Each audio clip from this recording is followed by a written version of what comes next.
Hello everyone and welcome back to this channel, and today I'm going to walk you through how to resize image in Photoshop. Now I'm going to concentrate on using the image size dialog box, so let's get started.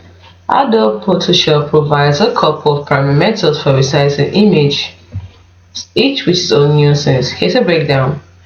So when you're using the image size dialog box, what you have to do first is open the image you want to resize in Photoshop.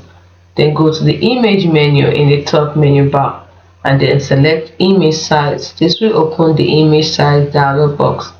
Now you have to adjust the dimensions, that is the width and height, and set the desired width and height values.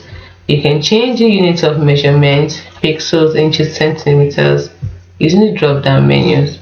Next, you have to constrain proportions, that is ensure the constraint proportions checkbox is checked if you want to maintain the image original aspect ratio.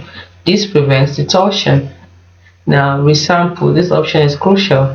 If you are increasing the image size as you are scaling it, the Photoshop will add pixels. The resample setting determines how those pixels are added.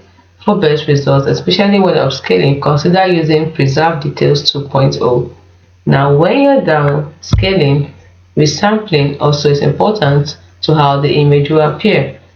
So, resolution is the last thing you need to do. If you are resizing for print, pay attention to resolution settings. 300 pixels per inch is generally recommended for high quality prints. Once you've through with all this, click OK to apply the changes. It's as simple as that.